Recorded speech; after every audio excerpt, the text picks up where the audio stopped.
What's up, guys? Welcome back to Alim's podcast. Today, I have a very special guest. We have Eric Hinman. I have been looking so forward to having him on just because this guy really embodies so much of what I value in life as a man. He is a hybrid athlete. He's actually a 5-time Ironman, brand builder, entrepreneur, and he works with so many brands as a brand collaborator. Eric, so happy to have you here, man. Thanks for having me, Tony. Yeah, so we're going to get into a lot. The first thing that I think we're going to establish right away is that you had an athletic transition from being a 5-time Ironman. And what I was just telling you off air was that you have so much more muscle and such a more aesthetic build than I would expect for an Ironman. Mm-hmm. So you did make a transition from the endurance sports to more hypertrophy style, like performance training. Yeah, more CrossFit style training. I don't do hypertrophy workouts very often. With CrossFit, you're certainly lifting heavy weights on a regular basis and doing a lot of anaerobic conditioning. And I still do aerobic conditioning. I just generally don't go over 2-ish hours in duration, which may sound like a lot to most, but when you're training for an Ironman, you're building up to 5 and 6 hour rides and 2.5, 3-hour runs and 1.5 hour swims. So, that's obviously a lot of cardio, and you're just going to tear through calories and burn muscle when you're training like that. So yeah, at the peak of my Ironman career, I was 168 pounds, and right now I weigh 185. And I mean, there's two factors. There's the lifting heavy weights and anaerobic conditioning that has certainly put on mass, less running than I used to do, and a higher protein diet. During those years, I was on a really high fat diet, lots of vegetables, nuts and seeds, avocado, eggs, and chicken for protein. And now I eat a lot more lean red meat, a lot more carbs. So, that also has aided in putting on some muscle. Yeah. And so what would you say the effect on your overall energy levels was? Like when you were training for tries, did you have a general, are you married or you're in a relationship? Yeah. Girlfriend. Girlfriend. So you live in a relationship, right? Yes. Any scope, that's a marriage. That's how I mean. So how would it affect that? Were you able to, when you would get home at the end of the training day, how much energy did you have left versus how much do you have now for life, for communication, for relationships? Yeah, great question. There's a ton of sacrifice that goes into getting to Kona in Ironman. I think you can do a half Ironman and, still balance a lot of other obligations. But if you want to get to Kona, you're going to have to make some tremendous sacrifices. It's upwards of 15 hours of training per week in the off season. And then in the in season, 25 to 30 hours per week of running, biking, and swimming, and that's not even counting in the recovery, not counting in at 5 p.m. You're just a pile of mush. You don't want to do anything. Yeah. So yeah, it 100% affected a number of relationships for me during that time period. I did have a girlfriend that I lived with during those years. And my lifestyle drastically changed from going out to dinners and going out at night and having wine with friends to after 6 p.m., I'm not doing anything, maybe taking a hot Epsom salt bath. That's about it. But I just had tunnel vision during those years of, I really wanted to prove to myself that I could accomplish something at a high level. And Ironman was really the first thing that I did that taught me success in anything is just cutting out all of the distractions and sacrificing a lot of other things so that you can just focus on one thing and go through life with that lens on. And I think it's good to write a chapter like that to prove to yourself that you're capable of whatever you want. But, I'm also glad that I didn't get addicted to it because I do feel way better now with my training. It's much more varied, more strength training, more anaerobic conditioning. I have energy until my head hits the pillow at 9 o'clock at night. So I'm certainly not sacrificing nearly as much as I used to during those Ironman years from the standpoint of, extracurricular fun. Yeah, I think that makes a lot of sense too, that some people don't sometimes understand that. During my competitive years in jiu-jitsu, I was training twice a day, probably 6 days a week, with sometimes a rest day. Sometimes it was just drilling, and it was obsession. And you're always thinking the other guys are training more, but it definitely drained my relationships too, because how much of you, what do you have to go home to your partner with? You have this empty shell of a body. Yeah. Sex drive is down, energy's down, humor is down. You're just really trying to hydrate. And then sometimes you can't even sleep because you're so wound up from the training. So I know it does wear on people. And now for guys who don't know who Eric is, if you're hearing this live, you definitely need to go check out Eric's Instagram. Just aesthetically, he has about as good of an athlete look as you can get. It is the exact example of the warrior physique. And you hear him say that the energy's through the roof too. And I think that's what most people are wanting is you go the aesthetic route and you go that like hypertrophy, IFBB, bodybuilder, counting macros all day. Some of those guys can look like Greek gods, but they do not have the energy. Yeah. They can't go play beach volleyball for 20 minutes because they just have no capacity for that. So that's really what I want to get into is like, what have you found from now transitioning to this new style of training? What does the training look like? And what are the values of that versus like high endurance training or traditional bodybuilder style training, which is what most people follow that road, Yeah. I mean, I think from a lifestyle standpoint, the best way to get a good aesthetic, to have great energy is to do heavy lifting, complex lifts like squats, deadlifts, pressing movements, and anaerobic conditioning. Combining the two is how I like to do it, where I would do strength training first and then immediately afterwards some kind of anaerobic conditioning once my nervous system is primed for that stress and the movement patterns are dialed in. And then maybe do one day on and then the next day do like 30 to 45 minutes of aerobic cardio and just go back and forth between those two things. And you're going to have an incredible aesthetic. You're going to have incredible energy. It's going to make everything in your life better. You're going to have mental clarity, great emotional well-being. So, I think that's kind of the holy grail. I'm still training at a pretty high level because I enjoy the competition side of things too. So, my training is more than that because I'm trying to get to the CrossFit Games within my age group. I sign up for these crazy obstacles every year, whether it's the Leadville 100 mountain bike race or this triple bypass event that I'm doing, a 120-mile bike ride through Colorado. I like those in my life just because I'm really fueled by progress, and I like having kind of scary obstacles in the way that I have to focus every day on in order to accomplish it. So that's what really makes me tick. And, I'm not going to lie and say that that's good from a longevity standpoint. I think the way I train now is better than it was during the Ironman years, where I was really just pounding myself into the ground with the high volume of running and long cardio. I think now my training is healthier, but it's still overboard. Anytime you're at a high level of anything, you're generally on the extreme side of it, and you could pay for it some down the road. Sure. Well, there's something special too. We say about the events. There's something really special that happens when you sign your name somewhere. Yeah. And you go like I said, I had such a competitive jiu-jitsu background, and this last year I actually had an injury. It's like a serratus anterior palsy. It came from a herniation, so I lost function of my long thoracic nerve. So I lost a lot of muscle on my left arm, a lot of function, and I've been doing physical therapy rehab about 80% to where I was, but I took an entirely year off training, and so I was like, hey, I'm 38. I own a business, family, daughter. I don't need to compete in jiu-jitsu to find value anymore. But now that I'm back in, I've been back into training for about a month and a half now.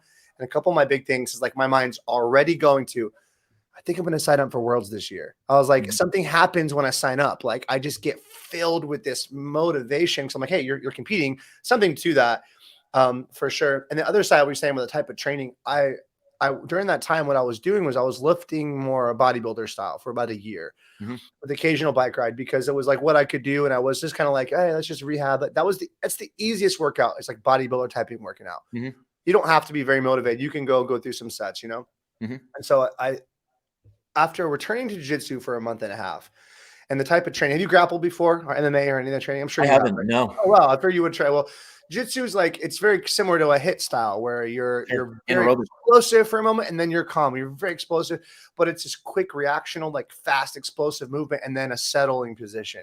And so it's like just doing that for a few weeks, my energy is back through the roof again. Yeah. And it's like, I feel like it's like my body's like, oh, you need this again. You need these type of reactions again. Okay, here you go. And now I'm like, energy everywhere is different.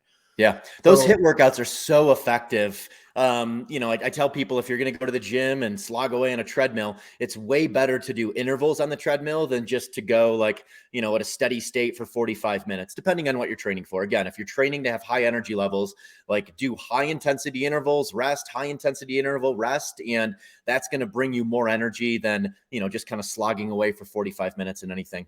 Yeah, exactly. And that's what they don't understand sometimes. Like you can do less time, but you're going to get more energy. And if you really think about like what separates people in life, it's energy. Like if you don't have, if there's two clones of the same guy, but one has twice the energy, he's going to get twice as much done. So like I heard Jesse Itzler at a mastermind tell you this. He's like, just live for energy, eat for energy. Everything you should do it so you have the maximum amount of energy. Don't worry about the muscle mass. And obviously he's an endurance guy too. He does like ultra marathons. You know, Jesse Itzler's? Sure do. Yeah. Yeah. But at the same time, I get that. I'm like, if you have more energy, you're just going to outperform your competitors in business and in general, the competitions. So I think that's a subject that's what I really excited to talk to you about is training style, nutrition style, recovery style, because energy is everything. Yeah. And you seem like you have a ton of it, man, like a ton of it, you know? I can't agree more. I mean, I honestly train for that now. That is my number one priority is the mental clarity, the energy, and the emotional well-being that Yes. comes from the training I do, that comes from the sauna sessions and the cold exposure that I do. I mean, my days are really designed around that high energy and being present in whatever I'm doing and being present with whomever I'm around. So yeah, I think it's so important to think of these things. Movement is medicine. I mean, that's the tagline I use. And I think exercise is at the top of the food chain. And if you can dial that in, a lot of other things are going to fall into place. You'll probably eat better. You'll probably sleep better. That'll give you more motivation and energy the next day to hit it hard again all over. So yeah, I would prioritize movement, you know, specifically that lifting moderately heavy weights, the anaerobic conditioning, piggybacked with aerobic conditioning the day after, and you're going to feel good. And, you know, as you start to exude more energy, you're going to attract that into your life. That's what I've really noticed too, is like, I'm not ever really looking for things anymore. Opportunity just presents itself to me because, Isn't that you cool? know, I'm super passionate about what I do. And, you know, I found a tribe of people that are like-minded where I'm able to add value and get value from them. So as you start to have more energy and exude more energy, like these opportunities just show up at your door. This episode of the 8 Limbs Podcast gets brought to you by Nootopia. Nootopia is an amazing nootropic solution for any entrepreneurs or high producers out there that are looking for a solution besides the traditional Adderall or Alpha Brain. Nootopia is a fully customizable box with 12 different compounds. I have personally been taking this for years. I have my entire team taking this as well, and it is an absolute game changer. There's some days you want to be social. There's some days you want to lock in and get focused data entry work, and Nootopia has a solution for you on any day. Use code Salazar to save 10% off. I love that. Yeah. Point of your content too, that you can tell you're so passionate. I actually have a standing desk here as well, but I'm seated currently, but I saw that video you put the other day about standing desk, and like, you could just tell how excited you were about the desk. I mean, you can just tell this dude just loves his life, you know, and he's like stoked on it. So that's huge. And going back to the energy part, a lot of people don't seem to understand this, where like I live in a beautiful balance between, there's a lot of entrepreneurs that I can do business with and connect with, but they're successful in business, but they're letting their health fall. And I can see why, because as my business started to really grow, if I didn't have the deep lifestyle committed habits to fitness, I would have let it go because it just was no longer the priority. I'd wake up and I was like, dude, there's like 10 fires to put out. I need to handle this shit. Yep. But to me, fitness was something I, since high school I've held on to. So it's like non-negotiable. Like if I have to get it in at 8 o'clock at night, I'm going to get a workout in. But I get why. And the thing that I really want to make sure everyone can get, and I hope you back me up on this, is that exercise produces energy. Yeah. So you can be like, hey, I'm tired. Cool. Just willpower yourself through a 10-minute workout, and suddenly you're going to have another 10 minutes of energy in you. Yeah. Your body starts to give it to you. I feel the worst when on a travel day, if I'm sitting on a plane all day, that's when I feel the worst. Yeah. And yeah, I mean, I'm sure you get it too. People saying like, aren't you tired all the time? And I'm like, no, the more I move, the more energy I have. The less I move, the shittier I feel and the less energy I have. So yeah, energy fuels energy. So if you're out there moving and having flow state conversations and in an environment where you're thriving, like, yeah, all of that is just producing this incredible energy for yourself. And then your cup is full and you can give back to others. Well said. And getting influenced with the right people. Perfect example. I follow Eric because the dude's a savage. So I have a whole garage gym here. And there's times that when I walk into the gym, I'll start putting music and I'll start just move my body around, and I'll go through and I save videos to go back and rewatch them, because I'm like, oh, dude, this dude was pushing it in this workout. Things like that help you. So like, follow the right type of people too, guys, and not follow the guys that are all just, everything's just about indulgence. There's time for that, but you trust me, like the dinner tastes a lot better after a hard workout. Yeah, can't agree more. And, I think ultimately, like, we need to find what really fuels our soul. You had mentioned the, business growing and, money is obviously exciting, but when you get to a certain place, I feel like health is the ultimate wealth. And, sometimes I think we trap ourselves in these highly stressful days and these highly stressful environments because we're chasing the wrong thing. We're chasing revenue and chasing building this massive business when, sometimes like smaller and more profitable and less stressful is better because it allows for more freedom to structure your day around things that truly fill your soul. And, I went through that period of time in my Ironman years when, I had a lot of time alone exercising to think and reflect and like really realize what I wanted my life to be like. And I realized previous to that, like I was really living for others. I was living for the public perception of success. I was trying to make more money to buy fancier cars and watches and suits when that really wasn't soul fulfilling at all. Yeah. And then when I started going on these long runs and improving my time, and I'm like, this is the best version of me. Why am I not prioritizing health and wellness? That's above money for me. You just hit two really important points we have to touch on. First point, which is, and I've never, like I said, my longest ride is an 80-mile ride, but I still like biking so much. Cycling is my favorite way to do cardio. And it's one of the reasons why is because I get some of the most amazing thoughts on that ride. And I don't know the science, maybe you do, but there's something about the way you'll think or moving meditation when you're on a bike. And this is how I've kind of come to understand it, is that like, because if like, I don't like to run that much. If I do 3-mile run, I'm already ready to be done. So like for me, and I have very flat feet, so it's just pushing it, but biking, it's like, there's enough stimulation visually. So I have something to focus on here in front of me, but I'm seated. So I am relatively comfortable. And so I'm breathing heavy, which is getting my body hyper oxygenated. And it's like, I just get downloads, like some amazing business ideas, a relationship that I realized, you know what? I shouldn't have said that to that guy 4 years ago. When I'm done with this ride, I'm going to text him. Like this shit comes up for me all the time on the bike. And I don't know if you experience that, but it's like what you're saying, like you have like those deep life thoughts about you're living for other people.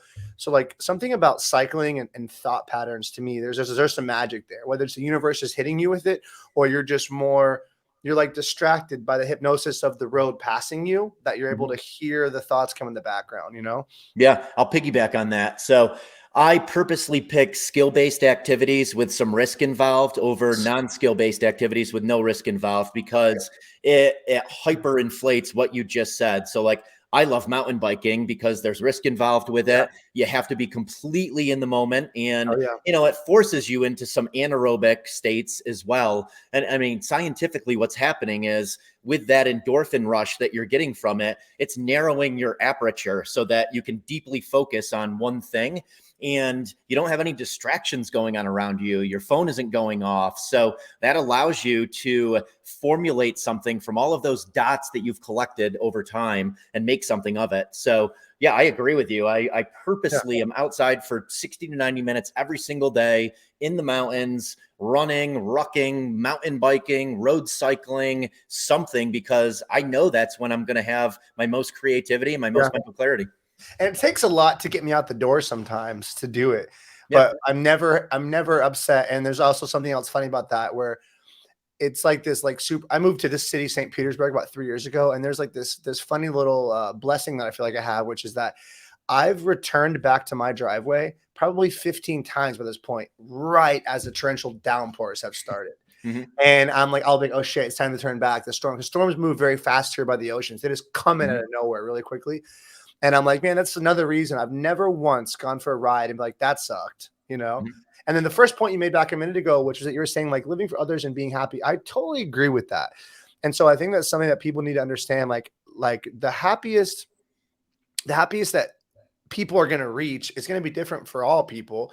And some people really need like a designer shoes or like something. And some people could give a shit about that, right? They'd rather spend that money on a nice brand new Traeger. So it's like, for me, what I've kind of understand is like where I like to make my money is for my environment and for my food. That's really all I need money for. Like live in a house that I'm comfortable with, be able to go on some trips that we like to do, and be able to not have to think about, like, I remember seasons of my life where I couldn't buy healthier options for food because they were more expensive. And I would look at that. So I was like, okay, I'm really glad that I'm not there, where I'm like, hey, just get it, babe, order whatever you want. Let's order it so we can have our good food in. But it's like, you're right. Like, people would live a lot happier life. Have you ever seen a movie called Captain Fantastic?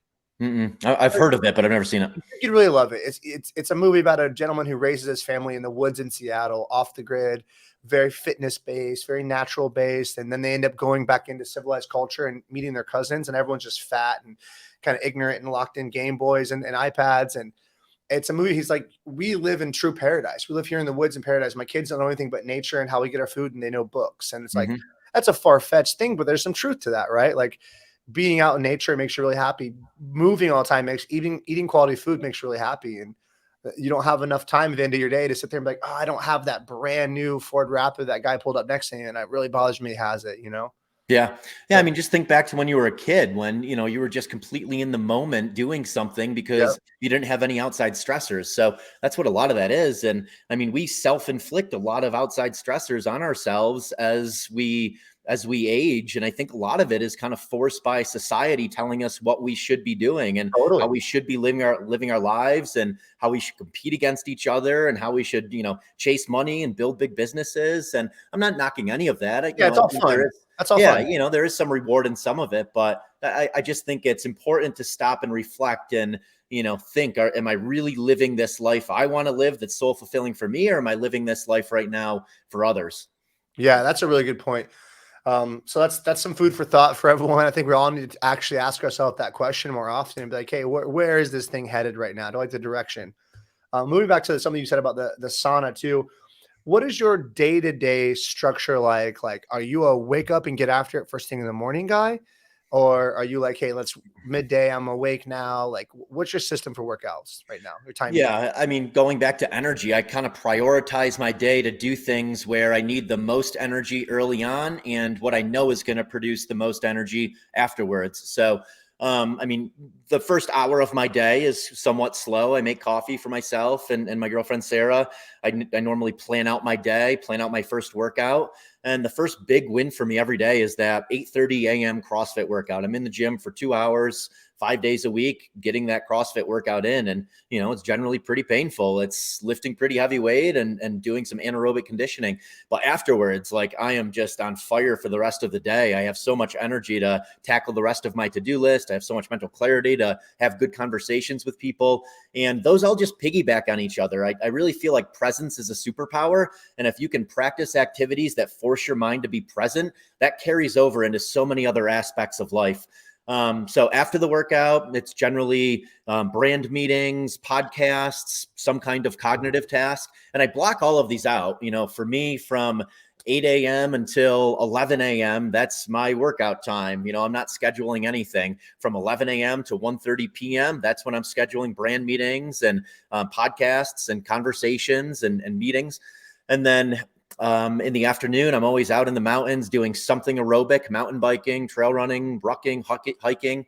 And then after that, another about hour and a half stint of computer work. And then we have a religious recovery routine here where every night we're doing 3 rounds of sauna, cold exposure. And that's also like a bonding time. Whenever someone reaches out to me and wants to meet, I tell them to come over here in sauna. Dude, we have friends come over in sauna every night. So, you know, I look at some of these things as multitasking without multitasking. So like sauna for me that's also where I'm having flow state conversations with people. That's where I'm meeting new people. You're in a captive environment. Your phone's going to overheat in 3 minutes if you have it in there. So it's a great place to meet new people and to have really good conversations. So, and then afterwards, you know, generally wind down routine. We smoke meat on our Yoder smoker, and for 45 minutes before going to sleep, I'll try and learn something. I'll watch YouTube or read a book. There are so many similarities that my mind's kind of blown. And I'm like, man, which do we touch on first there? Because you're saying so much. And I'm like, dude, I agree with all of this. So first and foremost, what you just said there is powerful, which is that the activities that make you present, you know, and you said that even before, like high risk present activities. Mm-hmm. That's why I think I was so obsessed with Brazilian Jiu-Jitsu, and nothing can compare it to me because my phone is in my bag on the side of the mat for 2 hours. And especially when you're in a role, there's a person that wants to strangle you and get on top of you and joint lock you. So you have to be very locked in. And it's also like, it's playful, it's friendly, but it's also like, I don't want you to choke me, Eric. You know, I'm not going to try to let that happen. So we're gonna have this battle. It's a chess game. And so like you realize when you're done, you like completely forget about the rest of the world for this time. So you are so incredibly present. Mhm. And I think we tend to be addicted to things in life that make us present versus the constant, let me grab my phone and see what Instagram's done recently. Mhm. And then the bonding time point, I'm the same way. So like I said, I'm 38. I live in the city. I made a lot of friends. When I first moved here, I started doing these sunrise beach workouts where I would bring all my On It kettlebell stuff down to the beach. And on sunrise and Friday mornings, I'd have this free open workout. Everyone can come down. We'd get a workout. We'd do like a deep water swim, like a light swim just out and back past the swim buoys. Made a bunch of good friends, a fitness tribe. Mhm. But what kind of turned into was we'd all hang out in big groups. And suddenly I realized, like, it's really hard to bond, have one-on-one connection in a big group all the time. Mhm. So when I got to this point, I was like, hey, like I'd rather have my one-on-one hangs with my bros. So come over here, let's get a workout. Let's fitness hang. Let's go for a ride. We can chat then, or come over here, we'll cold plunge, we'll work out in the garage. And I like that so much more because you Mhm. actually get time with somebody, but it almost adds, like, instead of just sitting around drinking scotch, talking, we're doing something. We're making use of the time too, and the Mhm. conversation flows a lot better like that. Yeah, I mean, deep bonds are formed when you're doing something uncomfortable with Yep. someone. There's Yep. a tremendous camaraderie. And yeah, I mean, CrossFit for me too is very community oriented, where, Yeah. after these workouts, we're all fist bumping and definitely strong bonds are formed. And then on the other side of it, I think it's also important to have your solitude time. And for me, that's, being in the mountains for those 90 minutes. That's really all I need to, just kind of get back to a really peaceful state when everything else in my life is pretty go, go, go and surrounded by lots of people. So I generally reserve those times for, like, that's my me time. That's when I want solitude. That's when I just want to let my mind connect all of those dots I formed over time. I love it. Are you in Denver? Yeah. Denver, yeah. So how far is your commute, like, from where you live to the mountains? I'm looking at them right now. I mean, literally, I can run from the house to the summit of a mountain in 30 minutes, less than 30 Okay, so you're minutes. close out there. Yeah, when Yeah. I've been to Denver, I've always stayed in, like, downtown Denver, so it was a little bit of a drive for us to get out anywhere. Yeah. I'm 20 minutes west of Denver. So we're right Okay. next to the Front Range Mountains, right by Red Rocks Amphitheater. Oh, yeah, yeah, I went there. Really Yeah. cool. That's a really cool area. I love that, man. So with the evening time, this is something I wanted to ask you about because I'm not sure. Sometimes, like, we can overcomplicate the science, and I think that's what having all this modern information, having podcasts is amazing, and I've learned Mhm. so much. I think going back to 2013, me watching the Joe Rogan podcast since then, being Mhm. an avid jiu-jitsu competitor, has turned me on to it's like shaped my life in so many ways. Mhm. I've learned so many things. I've purchased, like, I've got the Traeger, same as you. I reverse sear ribeyes almost every night. We do some on the Traeger. Mhm. Got the cold plunge out here. So it's like shaped my life. But we can geek out too much on science, and someone can be like, oh, well, I have this character I make fun of, and I call it Wellness Walter. Mhm. Where, like, Wellness Walter is like, actually, if you did it this way, like, if you're not completely optimized. It's like, bro, this Mhm. works for me. Shut up, right? Mhm. So I've heard that it's like you shouldn't be cold plunging near the evening, near bedtime, because your body's going to be trying to thermoregulate and heat you up. Mhm. Right. However, like, if I get done with training jujitsu, my body is beat to shit and I'm getting home at 9 o'clock, I want to get in that cold plunge in for inflammation purposes alone. Mhm. And I struggle with that. And I'm about to purchase, you might even have one, or you might have seen this company. Have you heard of the Sweat Tent? Yeah. Yeah. They reached out to me. So yeah, yeah. So we saw them I saw them as an ad. And I'm like, this actually looks like it would work. I had a sauna here, but it wasn't a good one for outdoors. This looks like a good burning wood burning stove. So Mhm. I want to purchase one of those and have it out here next to the cold plunge. Mhm. But what's your protocol for that? Do you feel like that your body regulates and tries to keep you warm at night, or do you have any issues with that? Do you end on cold? Yeah, I sleep great. So we typically do the routine from this time of year, 5 until 6:30 p.m. And so I'm in bed around 9 or 9:30. So I'm not doing it right before bed. I typically end with a 1 minute cold plunge after doing the 2 to 3 rounds of hot to cold. And I mean, I sleep like a baby. And, ultimately, we're all our own scientists. Like, we're Yeah. all out there experimenting. We all have our own, bio individuality, and we all have our own, like, structures and schedules, and we all have our own glass balls that we can't drop. So, there's obviously been a lot of talk lately about cold exposure immediately after a workout and, like, Yeah. don't Right. do that. And, Don't do it. Yeah. you Right. know, Right. I really feel like that's more for the bodybuilder whose sole goal is to It's build a to ton of gain mass, mass.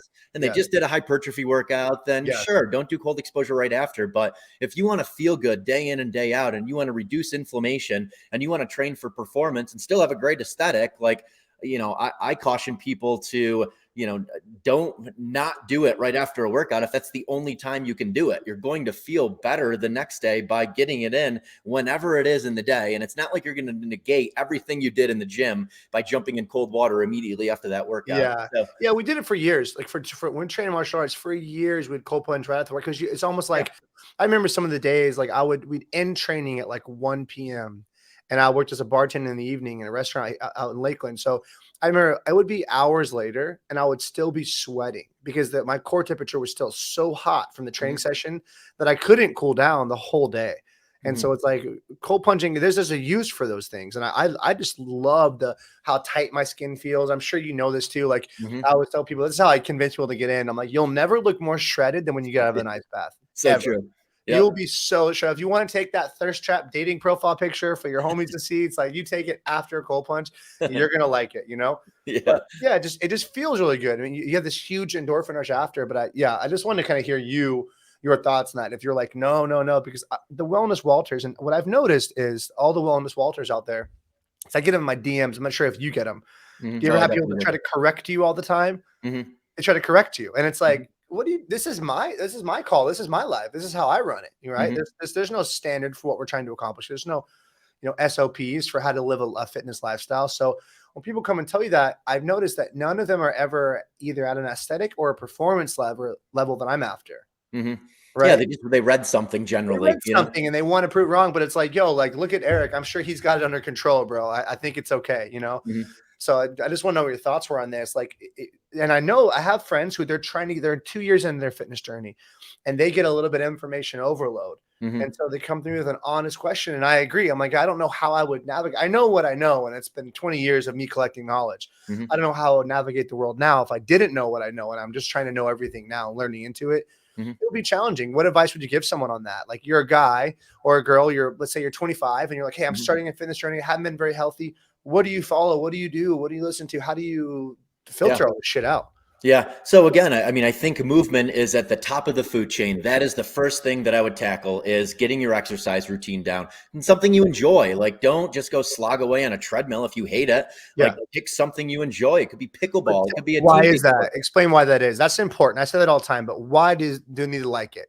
Yeah, I mean, I love my journey, and you really have to love the journey and not just like look to some aesthetic that you want to have. That's why dieting generally doesn't work for people because it's not sustainable. Like you need to do something that fits in with your structure and it becomes habitual. And generally that force. It becomes a pulling force. If you like the activity, you don't count the time. You're just like, I'm having so much fun doing this, Yep.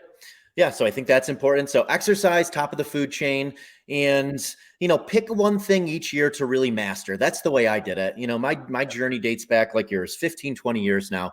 And every year I would really focus on something new. So one year it was sleep and I would try all of these different sleep protocols. And I'd listen to all of these different podcasters talk about, how they get the best sleep and what supplements to use and what earplugs and sleep mask and what temperature to sleep at night. And, I just dabbled with all of it until I found a formula that worked well for me. And then it's a habit, now I have sleep dialed in. Let's get into that. That's so, and I'm sure you have some sort of sleep technology habits. I am we just sent an application in for an affiliate with 8 Sleep because I am absolutely in love with that bed since I purchased it. And I've sold 2 of them through my referral code to people because I talk about it so much. And I have no affiliation yet, but game changer for me was that bed. Do you have one of those? Or do you have something different? No, I have a Performa sleep mattress, and then we have a chili pad from Jonathan. So we did a lot of their media. So my company, that was my first big brand trade, was Performa Sleep. He's awesome. I love Jonathan. I forgot because they're in CrossFit. That makes sense. That was their biggest niche. Yes, sir.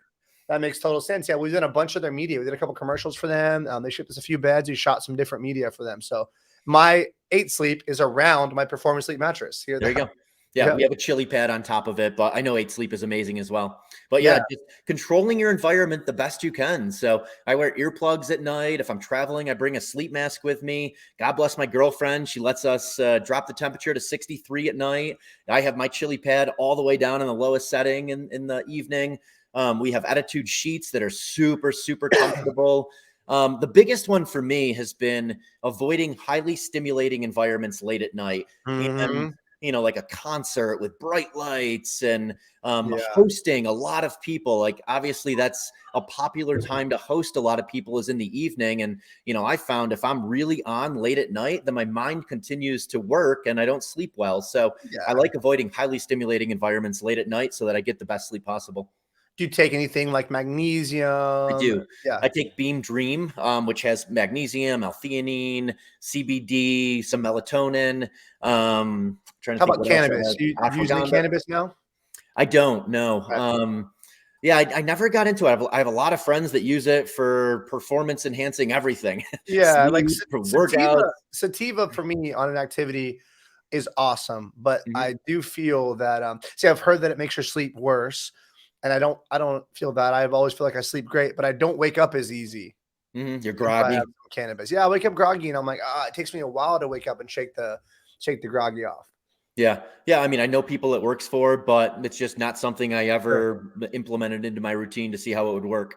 Nice. And so you're in Colorado, but you said you put the thermostat to 63. Isn't it already Yeah. cold outside? Generally, yeah. I mean, sometimes we don't have to turn the temperature down. It's just Yeah. opening the windows. Yeah, I'm the same. My partner Milena is always cold all the time in the summer in Florida even.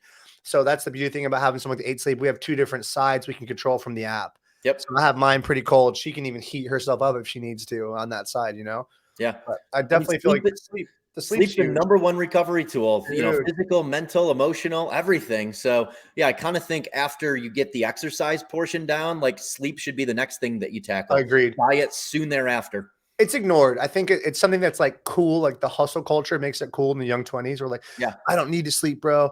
Cool. You're not going to be around very much longer, dude. I'm not talking about like in life. I'm talking about in any sport.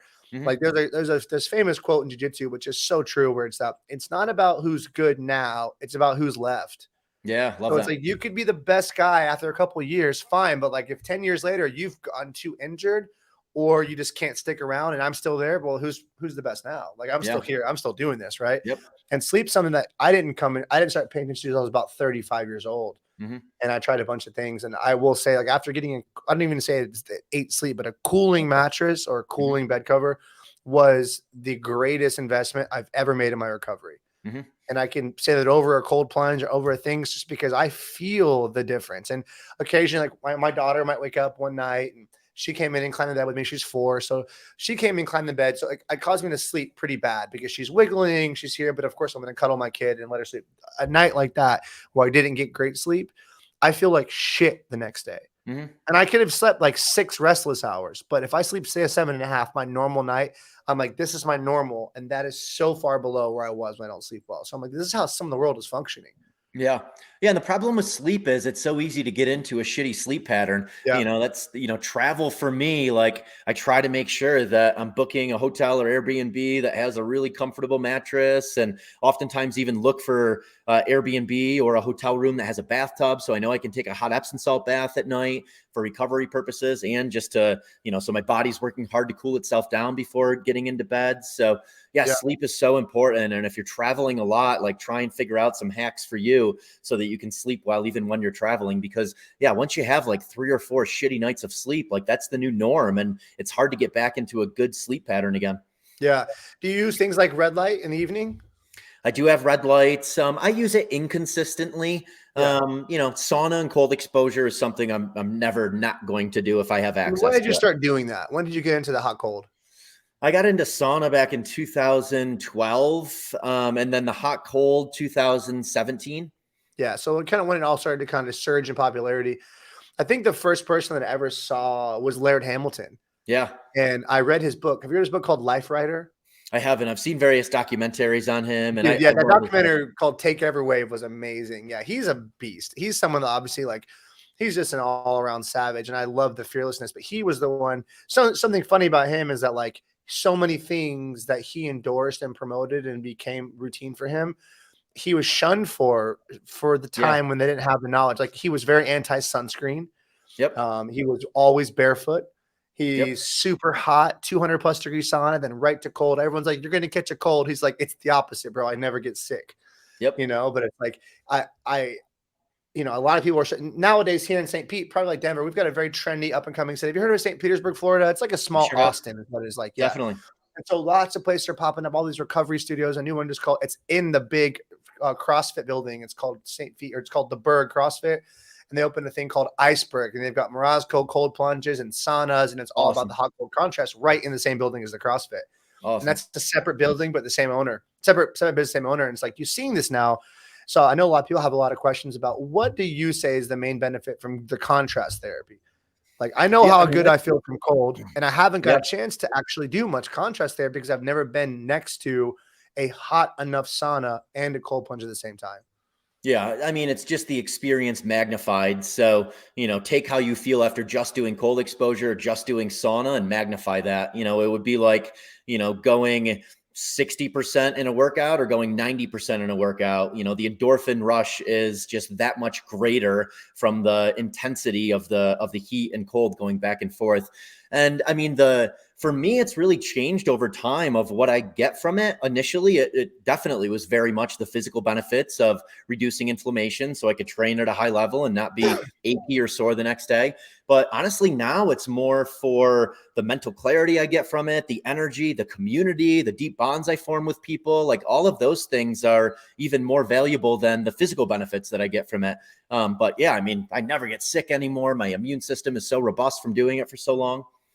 Yeah, I bet. And I've seen the videos. It's at your house, right? Out backyard. Yeah. Yep. It's in the backyard. So you've got a really, really nice setup, and your cold plunge preference is the barrel, right? Correct. Yeah. We have a Sisu sauna, Hume heater. We generally run it around 200. It'll get even hotter than that. But, once you get into the 210, 220, 230 range, like, cooking your it's face, pretty uncomfortable. Yeah. You can't even breathe. I have been in those kind of saunas, and it's like, you can't breathe. Yeah. I mean, you can breathe, but like you're not in there very long before you need to get out. Damage to my nostrils. I'm like, I don't want to nose breathe in there. I'm like, this is hurting, and not like a good hurt. Like, this is gonna fuck me up. Gonna hurt. That's how it feels. What is the reason for the ice barrel? I'm sure, like, where you could pretty much have anyone that you would want. You chose ice barrel over others. Is that affiliation with the brand, or is that you chose that style because of the shape, size? Michael Chandler, who's a UFC fighter. I'm not sure if you know Michael Chandler. I do. Yeah, he's on the team. He's on which team? He's on the ice barrel team. Yeah. Yes. Yeah. So I just saw, they just did like a rapid fire questions with him. And this is on YouTube. And he was like, I'm going to elevate it. And he jumped in his ice barrel while they asked him the questions.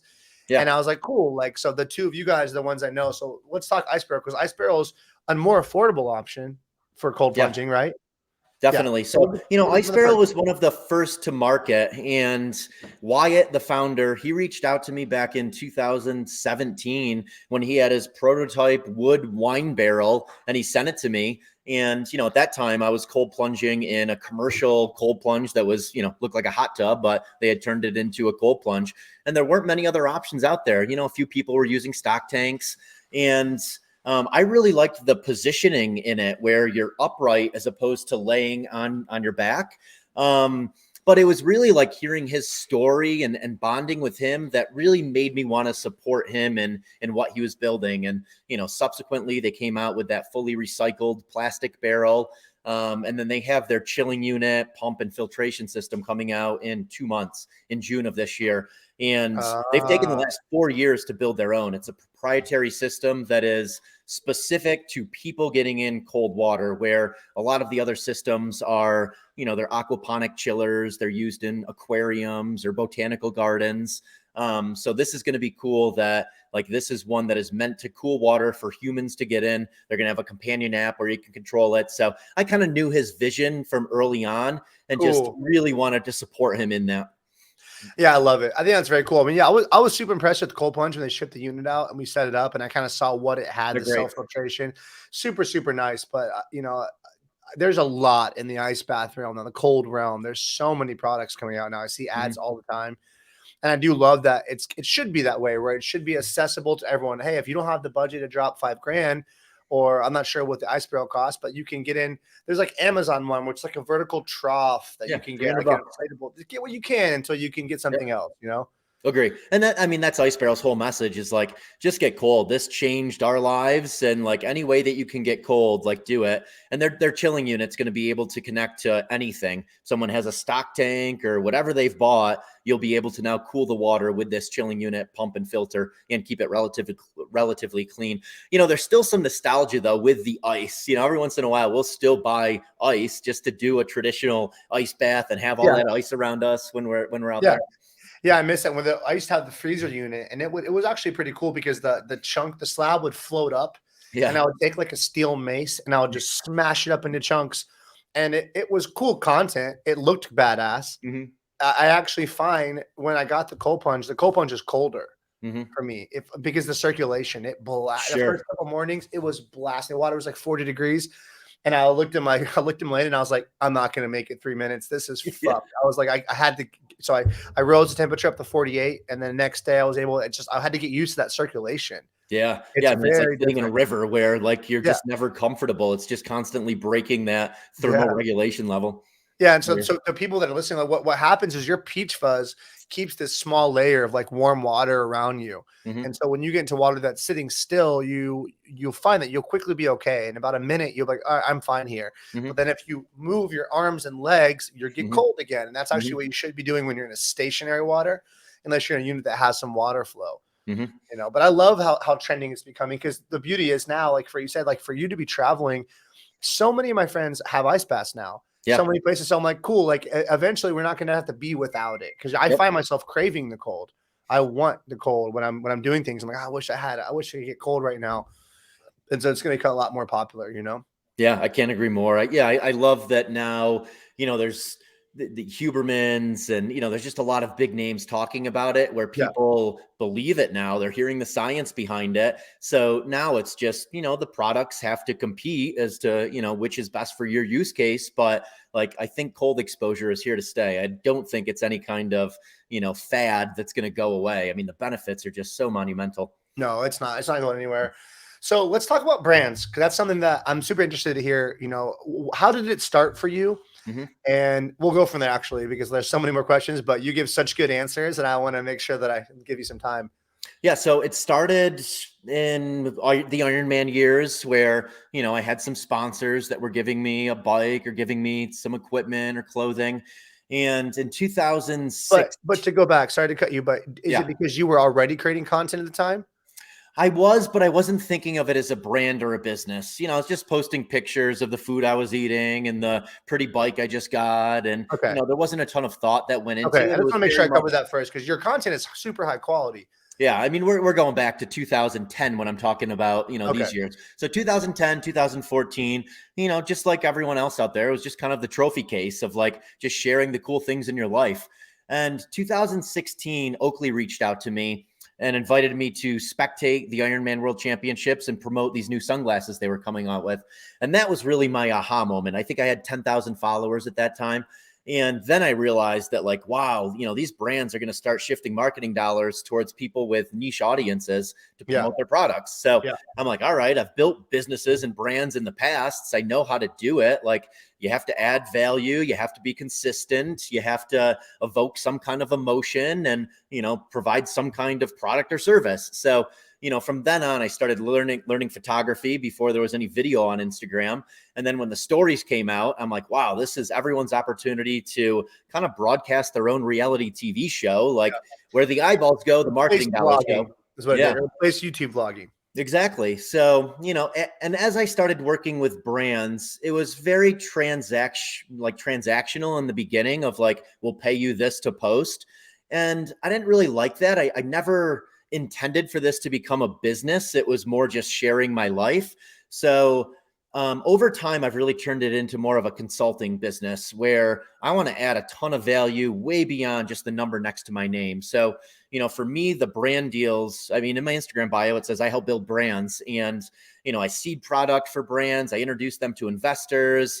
I introduce founders to other founders so they can benefit from chatting about where they are in their business and, what they've learned, what mistakes they made along the way, introduce them to distribution channels, natural grocers and Whole Foods, if it's a food-based product, event-based organizations. So CrossFit and Ironman and High Rocks. So I'm really thinking like, how can I move the needle? And because of that, I'm only working with brands that are generally smaller consumer brands where I can really help them.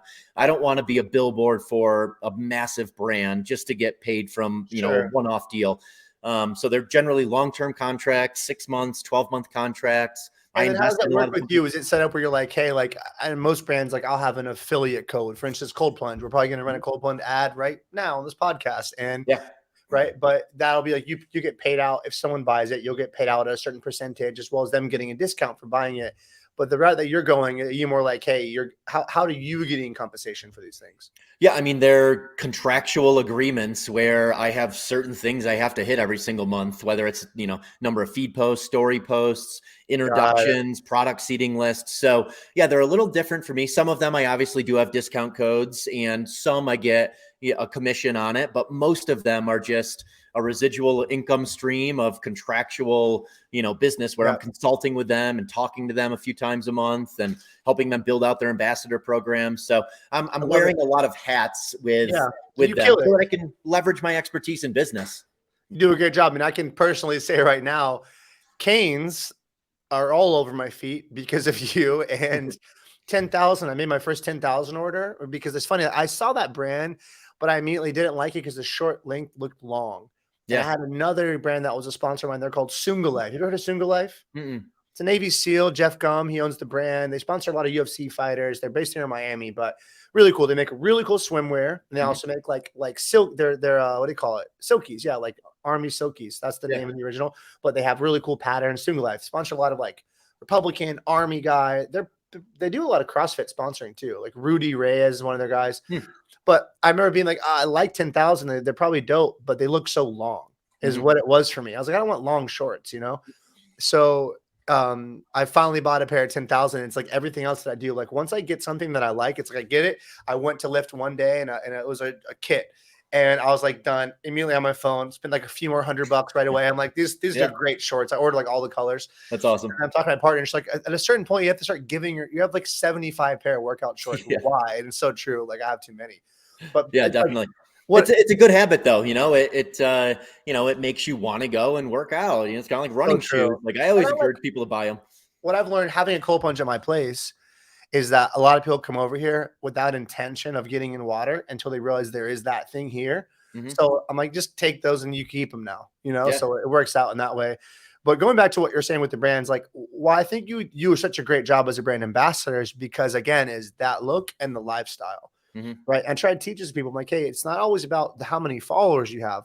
Sometimes what's really beneficial to the brand is having a marketable look and giving them authentic content. Definitely. So I've had a lot of success collabing with brands and businesses because of the digital media that we can exchange in content. So sometimes it's not like, hey, you're going to use me. Sometimes like for Performance Sleep, it was like, hey, send us some beds. They also paid for a commercial, but I found an IFBB Bikini Pro to get them out. So we shot a video of her using Performance Sleep, day in the life, etc. There's a lot of ways to navigate it. But I think what brands can use is like, hey, if you're just a real dude or a real woman and you have a look, you're living the real lifestyle. You don't have to have a bunch of followers and production quality equipment. Sometimes these brands want to legitimize the fact that you're not a paid actor in their marketing campaigns. So sometimes the less production quality makes people have more trust in you. Right. And then for you, perfect example is that like I knew your vibe, and I don't know what you would call your vibe. You were talking about this off air. I'm like, how would you call Eric's vibe? Hybrid athlete, savage, shredded, biohacker. I don't know. Those terms all probably are like, no, bro, those aren't me. But that's like, it's like if those came into a place, like that's what you embody. So when I think about like when I saw you first start posting about Slate, okay, they have that in my grocery store here, and I see that I wasn't buying it. And then I start going, oh, well, this dude's a fucking badass, and he's clearly has options to have other brands. So it immediately legitimizes a purchasing decision for somebody because like, okay, well, someone like me that has the same goals that I might have is using this. So that's the beauty of it. And you do a great job as an ambassador. So clearly I know that's why you are doing it, but thank you. It's a lot further than an average. Like you really do live the life. And so if I see you using a product, there's a new pair of shoes that I've been seeing an ad about you holding up. What is it? Flux. They're so comfortable. I'm getting an ad. Is that from the company called Flux? Probably, yeah. I mean, Yeah, a lot of the companies, they whitelist content. I'm sure you're yeah, familiar with that, yeah, where, they yeah. have access to the back end and they can boost Yeah. any of my content. Yeah, that's why I do it too. I work with one of my big sponsors called Newtopia. They're a brain supplement. Mhm. Biooptimizers, their main brand. If you heard I Biooptimizers, have, but yeah. yeah, so I'm sponsored by them. Actually, right after you, I have Matt Gallant, the owner of that company, because me and him are looking at collabing on a product together. But I'm in a lot of their marketing campaigns, and one of the reasons I do that as a sponsored athlete is just because I like to have my face out there as much as I can get it. Mhm. So I just get product for them for free from Newtopia and Biooptimizers. We don't exchange any payment besides the fact if they hire me to do a commercial, sure. Mhm. But in general, I just love the fact that I give them tons of Google Drive archives. Hey, use whatever you want. And occasionally someone will screenshot me like, bro, you're in my feed on an ad. And I'm like, cool. I didn't even know they Yeah. use that content for an ad, Yeah, but it just helps the brand more, right? definitely.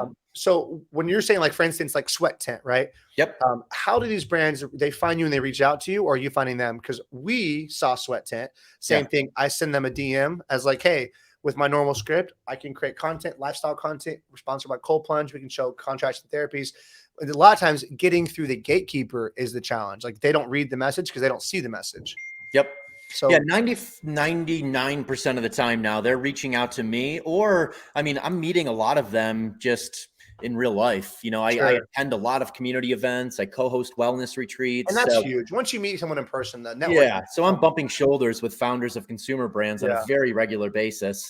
And I mean, the more brands I've worked with, the more brands take notice and the more brands reach out. So it's kind of a snowball effect. But early on, certainly, like I was adding a ton of value before I ever got paid. I was creating tons of content without ever asking for anything. I was never sticking my hand out. It wasn't until I really honed my craft and realized I was providing a lot of value that, I started asking for some monetary value back. yeah. I hear a lot of people ask about that too. This is more like, what would your advice be if you are, for instance, like, I'm involved in the MMA scene, a lot of up and coming fighters, right? Mhm. 4-0, 5-0 records, good looking, marketable image, Mhm. low body fat. And I'm like, you guys could kill it. Like, you have a very marketable look. Mhm. And sometimes I'll see, they're like, hey, what do you think about this? And they'll show me the message they sent to a brand. And it's just so vague. It's like, hey, love to get sponsored by you guys. And it's Mhm. like, they don't know who you are yet. Like, what would your advice be to somebody if you were coaching like a young kid from your CrossFit gym? And he's like, hey, Eric, I want to follow your footsteps. I'm looking to get some brand deals. How Mhm. would he approach that with them? Yeah. So, I mean, I think there's two things you have to think about. The first one is what value are you providing to your audience? And Yeah. I really think the best way to grow a following and maintain a following now is to go narrow and deep on a topic, to be Mhm. like known for something that's so narrow that you would never think that, people would continue tuning in for it. But people like to know what they're getting. I mean, there's a reason why Keeping Up with the Kardashians is one of the best reality TV shows ever. You kind of know exactly what you're getting every single time you tune in, but there's an element of surprise of like, where are they going to be? Who are they going to be with? So, go narrow and deep.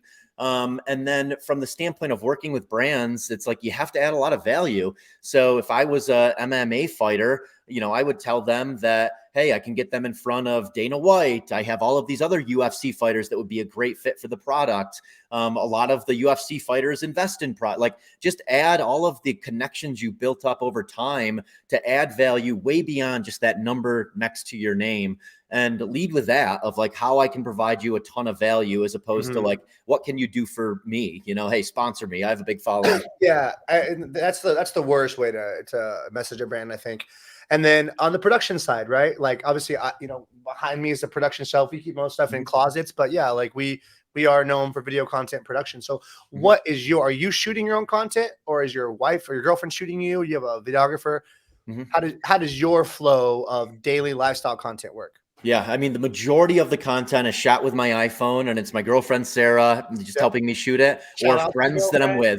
with. Yeah, or friends that I'm with out on a mountain bike ride or working out at the gym. They're shooting it, and then I'm editing it on my iPhone and then posting it. It's Yep. pretty damn simple. And I do have a nice camera. I actually just bought it a few weeks ago, What you the got? Sony FX3. Let's go. It's a good Yeah, camera. I love it. So I've been using that some for still Yep. images and for Yep. some of the video I'm doing, but My whole company is all Sony. So all my guy, I have 7 videographers who work for me. They're all Sony. It's the best. yeah. I mean, Yeah. if you're making content that a brand wants to repurpose, a brand's going to want high quality content. But from Yeah. the standpoint of me posting, the posts that do best for me are where I'm sharing some kind of unique knowledge about something in my life or telling a story around it. So for example, like, here's why you should put snow in your sauna hat to, so that your head is cooler, so your core body temperature can get Yeah. warmer in the sauna. Like, not everyone else is talking about that. It's a hook point. It's Yeah. unique. You said it quick, and it's also kind of Yep. like outside the box. Like, what the fuck is this guy talking about? Right? Yeah. Yeah. So, I mean, the For sure. algorithm favors content that's shared and saved. And Yes. like, it has to be really cinematic in today's day and age in order to get shared and saved. And if it's not, then it's not going to do well, even Yeah. though it may be shot Or with it a could be high end camera. funny. Like there's a lot of humor that Yeah, people but that's going share to be to shared and share. saved. Yeah. Evoke some kind of emotion, Yeah. Yeah. conflict is one of them. Obviously, conflict does well. That's not my personality. I don't want to evoke conflict into my life, but conflict, inspiration, making people laugh, like, yeah, all of those things are going to get shared and saved, or adding some kind of unique piece of knowledge. And, that's where I feel like I can produce the most consistent content is around that. So that's the angle that I typically go. I agree. I just finished a book called 1 Million Followers. It was just released, and it's all the modern strategies. And something I do just to kind of test something out is I made a video here at the desk, and I was asking people's advice or opinions rather on, hey, gentlemen, all my high level guys, all my guys who are the entrepreneurs who are providing for themselves, take care of their physical fitness, the kind of men that women are actually going after. I was like, would you date or marry a woman who does OnlyFans? And it was controversial on purpose. And it was perfectly, I mean, the views and the amount of comments, and people are battling each other in the comment sections. And I haven't said anything but the original post. Yeah.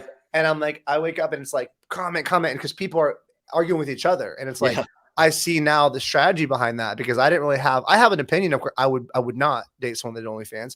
But at the same time, it's like some people are very passionate, and you can tell like some of these guys must have been burnt by an OnlyFans girl because they're so upset, But I love that. So one more question to you about the brands. When they reach out to you, is it that you're looking at them wondering, hey, was something that I would normally purchase? Do I really get behind? How much vetting do you do? Yeah. Yeah. I mean, send me Like products first. ingredients, et cetera. Yeah. Send me products so I can try it, see if I like it. I have to like the branding of it. I like thinking that I expose my audience to the latest and greatest. So I'm picky of the branding. I like it to be beautiful branding. And I like having a relationship with the founder of the company. That way I can add value again, just beyond posting for them. So those are some of my metrics. And again, I don't want it to feel like work. Like, I'm out there documenting. I'm not a creator. I don't have any background in video or photo. Everything I've learned has just been on my own. And ultimately, I mean, going back to my routine, like, I want to exercise for 3 to 3.5 hours every day. I want to sauna for 1.5 hours to 2 hours every day. I want to spend time with my girlfriend and my dog and my friends. Make you some money too. So like, for me, it's more just like documenting things around my lifestyle. I don't want to pick something where it's annoying for me to shoot every single month, Sure. I agree with that. I think, like, I was trying to explain to my partner, like, when what got me started in content creation was jiu-jitsu. I was like, the jiu-jitsu lifestyle was my dream. I was like, man, because I had a coach. He was a successful, jiu-jitsu coach. He was a world champion, and he lived in sandals and board shorts, and he, made a good 400 grand a year. And the town we were living in, I'm like, he's doing it right. Like, he doesn't have anyone to answer to. There's no big stress. All this money comes in from random students. So if you lose one student, you don't even feel it, And I was like, he's just getting paid to do jiu-jitsu, what he loves anyway. So I was like, oh, that's so cool. So when the brands, it was actually On It was the first brand that was like, hey, we need better content. And so that's what they put that requirement on us. Like, okay, let me get a camera. So I bought my first camera. That led to an entire career for me. I didn't even know I was going to fall in love with advertising now. So I'm like, that's really cool. Looking back 10 years ago. It's awesome. It does lead to good things. And it's like, kind of like what you just said. I could tell you're laughing. It's like, so true. It's like, you have to figure out your way. If you fall in love with something, like I fell in love with martial arts, unlove, like it's an obsession. And I have no problem saying that. You got to find, you'll start to find, how am I going to make this work? Like, you're not going to quit. You're going to be like, hey, how am I going to find a way to still make money and then still do this and have it all make balance and don't lose, my partner over it because I'm never around. So it's like, you start being really creative when you have a commitment to something, and I think that's a big part of the message. How important would you say that being lean is for a marketable look? Because like I told you earlier, like, and I said this again, like, your look is something that I'm sure most of your followers want. Mhm. And I'm sure the performance is what you're most proud of. Mhm. You're like, hey, here's my fucking number for Fran. This is how much, how I hit this workout. But it's like, no, they're like, bro, you are shredded. I want to look like that. And how old are you, Eric? 42. See, that's even more impressive, right? I actually thought you were younger than me. So for you to say you're 4 years older. Yeah. And so that's huge, right? Like you have a look, and I have a six pack. I stay relatively lean. I've put so much focus into, and I think it's because I fell in love with how I was treated for having handsome guy privilege in my 20s. Mhm. And I just learned that term from Jack Donovan. He wrote the book The Way of Man. I don't know if you know who Jack Donovan is. I don't. He was my first. He's got a huge follow. My first podcast guest, and he's got the most views on anything. YouTube, Damn. Instagram. He's got a very strong. He wrote a book for men, masculine kind of guide. Mhm. He's an absolute savage athlete too. But he's talking about handsome guy privilege, and he's like, there is real thing as handsome guy privilege when you're a good looking man with shoulders and a six pack, and no matter what setting, you could be in the business world or you could be in the beach world, you're going to get treated differently by people because you inhabit a different form. And sometimes I've realized this is like nowadays, especially, you can have all the muscles in the world, but if you're not lean enough, people don't really equate it as the same level because they know that takes the extra last bit of discipline. Definitely. Like how important do you think that is to your brand, first of all? Yeah, I mean, I think a unique look, regardless of whether it's lean, tattoos, a unique haircut. Sure. There's this new guy who I just started following who he's got a massive gut and he puts out fitness content and he's absolutely blowing up because he's so fucking funny. But yeah, a unique look definitely is going to help. There's no doubt about it. But for me, I'm not ever thinking about that. I mean, I can't tell you the last time I stepped on a scale. Isn't I that can't funny? tell you the last time I had my body fat taken. Like That's probably why you have it, because you're not thinking. yeah. You're I'm focused on the doing it. training, right? And Yeah, I'm doing it first and foremost for the energy, the mental performance, the mental clarity, the emotional well-being, the physical performance, and then the aesthetic is a byproduct of all of that. And, no doubt, like I want a good aesthetic. It certainly helps with happiness, and it has certainly helped with having a brand image. But I think just a unique look in general is important. It doesn't have to be absolutely shredded. But yeah, I mean, not looking like everyone else certainly helps in a day and age where like awareness is what everyone is competing for. yeah, that's very well said. I do think it helps, though. I think for your personal brand, it's a big part No of it. doubt. When I think of Eric Hinman, that's what I think about. This dude is ripped. That's what I think about. That's actually how I referred to him. I'm like, hey, Eric booked the podcast. Who again? I'm like, the guy that wears canes that's super shredded in Colorado. That's how I described it, because I showed her your page before. I'm like, look at this guy. He's a badass. It matters. And so it's like, that's the last piece. And that's probably the last piece of value I want to get from you, if I can squeeze out, is like, what does it look like right now with your eating? Because I know like you're not the guy who's probably eating out of Tupperwares all day and living out of it, but I'm sure there's a structure there. And like, what do you think? What's your take? Like what works for you?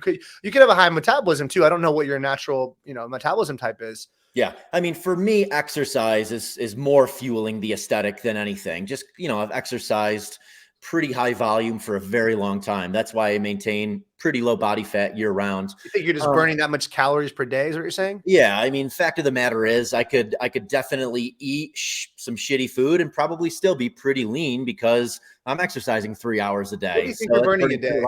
Do you have a wearable? I do. Yeah. I have a Coros watch. Nice. I got rid of everything because I was too obsessed. I used to have Whoop or Ring, and I'm like, fuck it. Yeah, it's easy to get obsessed with it. I would be like, I'm supposed to have a bad day today because the fucking number, know? And I was like, I need to not know this shit. Yeah. But what do you think you're burning a day? Like, what does it tell you? I mean, now I would guess 3,500 a day, upwards of 4,000 if I go for a long bike ride. Ironman days, it was, definitely above 4,000 on most days. And don't get me wrong, I'm not eating shitty foods. Like I do have a pretty routine diet where I build my calories throughout the day. I'm generally either doing smoothies or eggs and turkey sausage, bananas, fruit in the morning and for lunch. And then in the evening, I have my largest meal, generally about a pound of meat, potatoes or rice, or lately we've been devouring these Goodles mac and cheese that we absolutely love. And then I'll snack on some almond butter and either honey or maple syrup late at night. So, I mean, my eating windows are pretty defined, and I know it's foods that fuel mental clarity and energy, and I'm eating just enough so I'm not hangry throughout the day. But I found that there's a direct correlation between food volume and mental clarity for me. So if I eat too much or if I eat too heavy during the day, I lose some energy and I lose some mental clarity, and I don't want that. So I reserve my largest meal for the evening. Yeah, people for so long, right? How many times I was heard that when I was like right out of high school and I wanted to get shredded, eat 7 small meals a day, that don't eat at night. And it's like, that's absolute bullshit. Like, Mhm. and you think I always say like that you got the warrior physique, like that's the warrior style. You eat after the battle. Like Mhm. after every battle, that was the warriors would celebrate because they had now had a feast. They're Yeah, I celebrating love their that analogy. warrior feast, and you just been through something. So your body's craving those calories. And Mhm. it's like, that's when we have the biggest appetite. So I'm the same. I'll eat, ribeye is my favorite cut. And I love reverse saying on the Traeger. Mhm. We also do a lot of fish, a lot of chicken, but it's like, we'll have like a nice piece of sourdough bread with some grass-fed butter and maybe some asparagus and ribeye. And Mhm. I'll eat a substantial portion. And that makes me happy. That works really well for me. Yep, same. Do you have any guilty pleasures that we want to share with the audience? Because I'd love to hear that you are human as well. Oh god, yeah. I mean, if you saw how much maple syrup I sometimes consume at night, That doesn't even sound like a guilty pleasure. That's you like would a roll still your eyes. organic, natural, holistic, healthy. Maple syrup is great and honey, and we use those too. But you don't have any like, are you like a I mean, Sour I'll do Patch Kids kind of we guy? we had carrot cake last night at Okay. dinner at a steakhouse that we went to. So, Yeah. I mean, if I'm going out, I'm definitely getting dessert. But, when we're eating here at the house, yeah, again, it's usually pretty defined as So to you what don't we're keep bad eating. foods in the house. Exactly. We're not keeping Yeah. shitty food in the house. Yeah. I think people sometimes like I hear it from me too all the time. Like I was out, I was on one of my friend's yachts and I was eating something and they're like, oh, I can't believe you eat that stuff. And I was like, bro, of course I do. I just don't eat it all the time. I don't really have it at home. But if there's this or there's a bag of candy, I'm gonna grab some and have a snack, or I'll eat some Doritos when I'm out because it's like, yo, like I wouldn't buy this. That's probably why I'm attracted to it because I'm like, oh shit, I never see this kind of stuff. My Yeah. childhood, and I think people, of course, I don't endorse that, but it's like people need to not feel so much guilt for the food. Like some people, because they crave whatever, like some weird food, some gas station snacks, they're gonna be like, I'm just a shitty person. I'm never gonna make it. It's like, bro, everyone does. Everyone's got a sweet tooth. Israel Adesanya just won the belt back on Friday, and he's talking after about. He's like, give me the pizza, give me the cookies. Like they all Yeah. want it. Yeah, I mean, after any of those big endurance events, I would devour pizza and Sour Patch Kids and all sorts of Yeah, sugar. I mean, I have some super, super lean friends that live at 7-Eleven eating candy and the shittiest food. So yeah, again, a lot of it comes down from an aesthetic standpoint to calories in, calories out. I do feel like from a mental performance and emotional well-being standpoint that food matters a lot as to sure, how you're sure. going to feel after. Yeah. What are your thoughts on the topic too? That the way that you interpret the food affects how your body processes it. That was in Aubrey Marcus's book, Own the Day on Your Life, and that's something that I'd never heard of this subject until in this book. And I just had another guest, Alicia Covey, that really agreed with this as well. Where she's like, if you did, this topic, like he was Aubrey, they did a double blind I know what study you're where they talking had the about. same group of people, or sorry, a group of people eating the same milkshake. Mhm, One group thought it was an indulgent milkshake, ice cream. One mhm. group thought it was a weight loss milkshake. And both groups had the same effect of what they thought was happening. And it Mhm. was an indulgent milkshake, but the other group lost weight on the milkshake. Amazing. Yeah, And so they placebo explain effect. like if you eat a food and you're telling yourself, this is going to destroy my gut. I can't Yeah, digest this. I'm a fat piece of shit. Like if you're sending those thoughts while you're eating the food yeah. versus when you're eating something really healthy, this is nourishing me. Like, do you believe in this as well? Well, stress is inflammation. So yeah, if you're putting unnecessary stress on your system, a negative mindset is definitely going to be stress and inflammation. So Mm. I could see the correlation.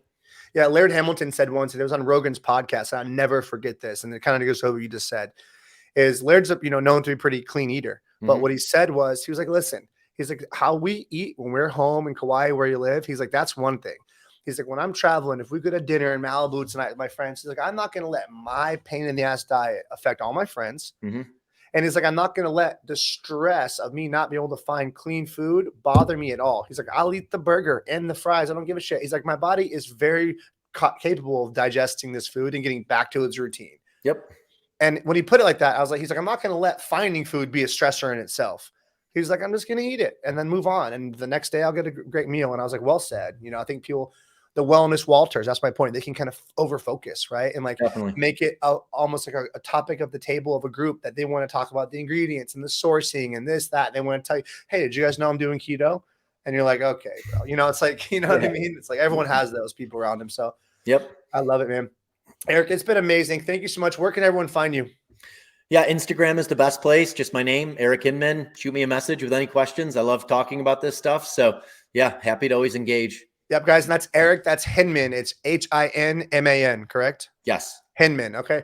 Awesome, man. Thank you again.